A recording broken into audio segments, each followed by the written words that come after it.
네, 지난 주말 아주 기쁜 소식이 있었습니다. 칸 영화제에서 박찬욱 감독은 영화 헤어질 결심으로 감독상을, 배우 송강호 씨는 영화 브로커로 남우주연상을 받는 쾌거를 이뤘는데요. 2019년 봉준호 감독의 기생충이 칸 영화제에서 황금 종려상을 거머쥔 지 무려 3년 만에 한국 영화의 또 다른 역사를 썼습니다. 기쁜 소식을 김성수 문화평론가와 함께 짚어보겠습니다. 어서 오세요.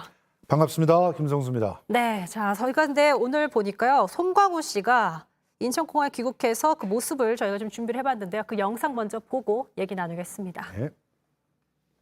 고레다 히로카즈라는 일본의 거장 감독님께서 한국 배우들과 같이 작품을 만들어 왔다라는 것이 좀 의미가 있는 것 같습니다.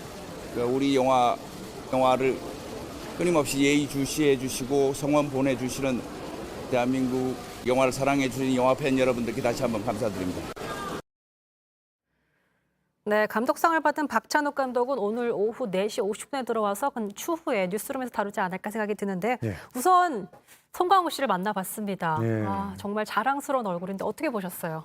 뭐 사실 송강호 배우는 이미 오래전에 받았어야 될 분입니다. 그런데 그동안 우여곡절들이 좀 있었거든요. 2013년에 변호인이라는 영화에 출연한 이후에 아예 작품 자체에 출연할 기회를 찾지 못하는 그런 경우가 있었고요. 2019년에 기생충이 상을 받을 때는 황금종려상을 주는 그 작품에는 남우주연상을 안 줍니다. 그래서 또 밀렸죠. 작품이 워낙 좋아서 밀리기도 하고 또 여러 가지 국내 사정 때문에 우여곡절을 겪기도 했는데 이제서야 그 보상을 받는 것 같아서 정말 아낌없는 박수를 보내드리고 싶습니다. 네. 자, 우선 저희가 그럼 감독상 얘기부터 해보도록 할게요. 자, 영화 추화선의 임권택 감독이 20년 만에 이런 영광스러운 상을 받았습니다. 헤어질 결심. 이 영화가 어떤 점이 세계 영화인들의 마음을 사로잡았다고 볼 수 있을까요? 이번에 19편의 경쟁 작품들이 있었습니다. 그중에 이 작품이 3.2점을 받아가지고 최고점을 받았어요. 최고점을 받을 만한 매력들이 있었는데요. 우선 첫 번째가 박찬욱의 작품이었죠. 오랜만에 온 박찬욱의 작품, 칸에서 열광할 수밖에 없었고요. 두 번째가 원래 이런 스토리들을 서구 영화 팬들이 굉장히 좋아합니다. 자, 산에서 한 남자가 시체로 발견됐어요. 그래서 그 수사를 하다 보니까 그 시체로 발견된 남자의 아내가 있는데 이 사람이 의심스러운데 이 사람한테 형사가 빠져들게 됩니다. 과연 어떤 일이 펼쳐질까? 이런 스토리 굉장히 좋아하잖아요. 사실 스토리라인을 좀 들어봤을 때는 그래도 좀 들어볼 법한 얘기인데 이게 뭐가 그렇게 좀 달랐길래 그렇죠. 칸에서 이렇게 감독상을 수상했을까라는 생각이 들거든요. 한마디로 이렇게 말씀드릴 수 있을 것 같은데 우아한 로맨틱 스릴러였다. 그러니까 로맨틱 스릴러의 기본 공식을 쫓아가면서도 기존의 서구 영화에서는 없었던 우아함과 품격을 박찬욱이 채워줬다는 얘기예요. 그래서 지금 버라이어티 같은 경우는 박찬욱의 우아한 연출은 마법과도 같았다 이렇게 표현을 해서 걸작이라고까지 평가를 했습니다. 지금 박찬욱 감독은 자기의 스타일을 그대로 이 영화에 살려내면서 동시에 누구도 쉽게 이해할 수 있을 만큼 친절하게 서사를 풀어간 그런 작전을 썼는데 거기에다 또 저렇게 한국적 이미지가 계속 얹어집니다. 그러니 덕목들을 잘 갖췄다고 볼 수 있겠죠. 그 우아한 연출과 또 미장센으로 유명한 감독이기도 한데 자, 여태까지 올드보이, 박쥐에 이어서 이번에 세 번째 본상을 수상했습니다. 한국 영화인 최다 수상 기록인데 자, 이렇게 호평받는 이유에 대해서는 말씀하신 대로 우아한 연출이었기 때문에 이번 영화도 그렇게 많은 사랑을 받는 거겠죠? 기본적으로 박찬욱 감독의 수식어가 첫 번째로는 확고한 자기 스타일이 있다. 그래서 표현주의자다 이런 얘기도 하고 스타일리스트라 이런 얘기도 듣죠. 그러니까 그 영화 첫 장면에 음악만 딱 나와도 아 이거 박찬욱 거구나 하는 걸 알 수 있는 그런 것들이 뭐가 있을까요? 뭐 여러 가지가 있습니다. 뭐 예를 들자면 지금 장면들이 보여주시면 좋겠지만 완벽하게 씬 자체가 통제되어 있어요. 그래서 지금 저렇게 몇 장면들을 통해서 그 장면의 상징과 메시지를 담아가지고 자기의 색깔, 자기의 구도, 저런 구도들로 그냥 장면만 봐도 저기서 누가 추궁을 받고 누가 사실은 심리적으로 흔들리고 하는 것들 다 보여준다는 것이죠. 앞서 저희가 봤던 영상에서 3명의 사람이 이렇게 서 있는데도 앞에 있는 사람만 포커스를 하고 나머지 사람들을 뒤로 날리면서 그 사람에게 좀 집중하게 만드는 그런 연출들을 말씀하시는 거네요. 그렇죠. 그러니까 단순히 연출 한두 개로 얘기할 수 있는 게 아니라 그 장면 자체에 담고 있는 메시지를 그냥 대사나 혹은 말로 설명하는 것이 아니라 그 장면 그대로 설명해 버리거든요. 그러니까 영화를 공부하는 사람들은 박찬욱 감독의 작품은 2번, 3번 막 돌려보면서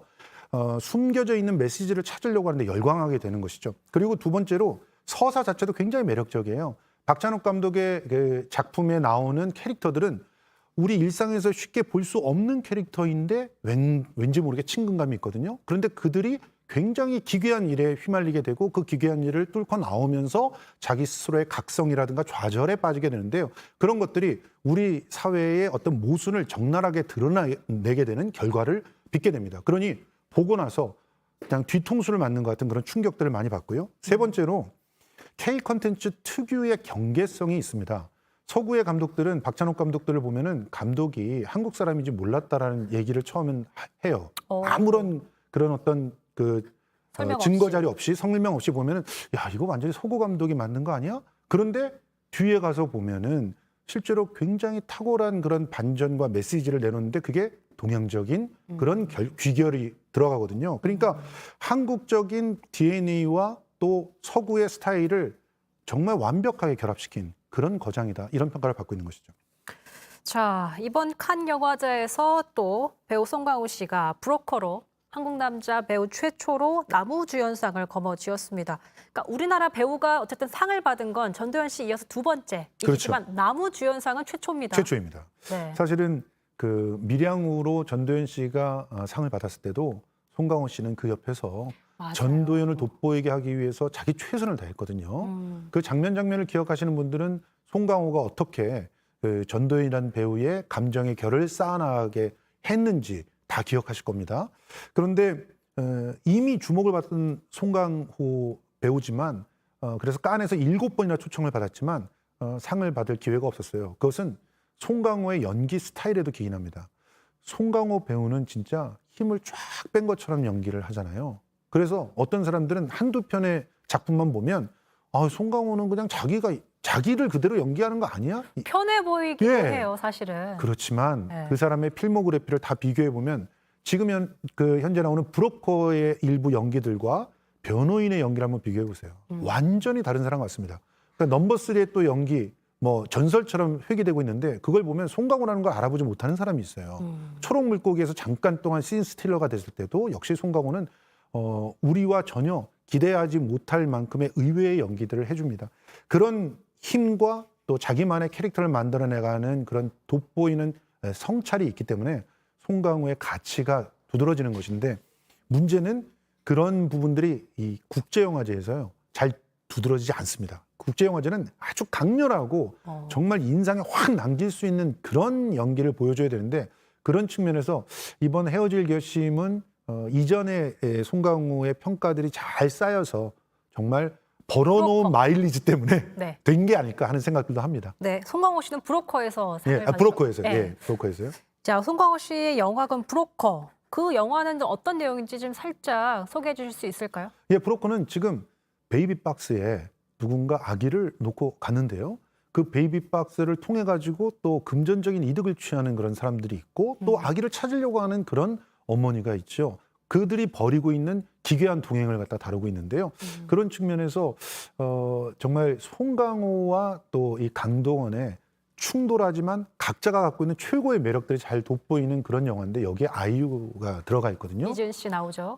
이지은 씨의 진짜 저 영화의 몇몇 그 장면들만 봐도 느끼시겠지만 스크린에서 이렇게 튀어나와 보입니다. 굉장히 신비로우면서도 당돌하게 보이는 그런 이지은 독특한 매력도 잘 살아 있어서요.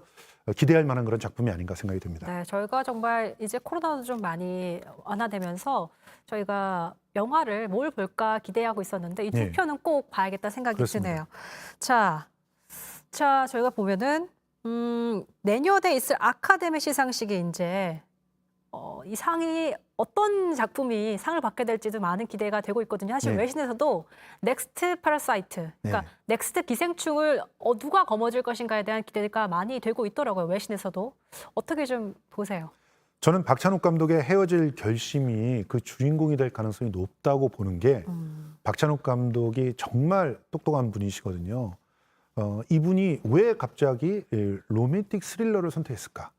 요거 아카데미의 좀 보수적인 그런 영화 마니아들이 너무 좋아해요.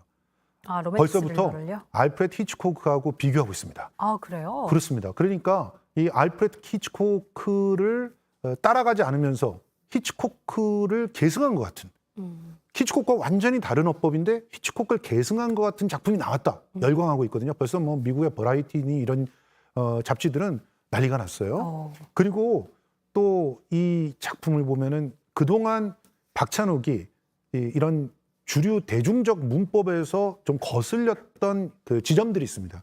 그게 너무 강렬한 비주얼들을 만들어낸다거나 아주 파격적인 그런 캐릭터로 빠져버린다거나 이런 것들을 줄였습니다. 자제를 했죠. 그러면서 과연 노리는 게 뭘까?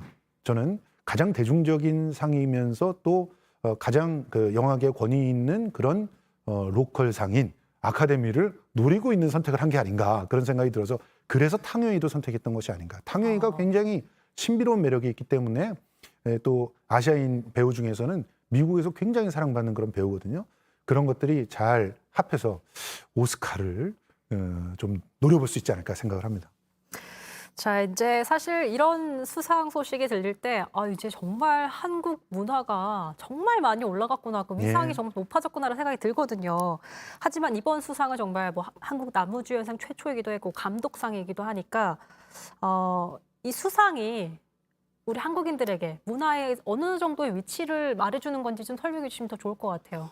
두 가지 말씀드리고 싶은 게 있는데 하나는 한국의 K 콘텐츠는 이제 세계에서 독보적인 위치에 올라서 있다는 걸 다시 한번 입증해 준 겁니다.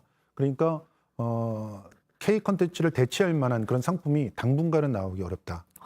두 번째는 이 박찬욱이라고 하는 사람, 봉준호라고 하는 사람은 이미 전 세계에서 거장으로 일컬어진 지 꽤 오래됐잖아요. 그러면 넥스트 봉준호나 넥스트 박찬욱이 왜 나오지 않는가? 이 두 가지를 놓고 우리가 고민을 해야 된다고 보거든요.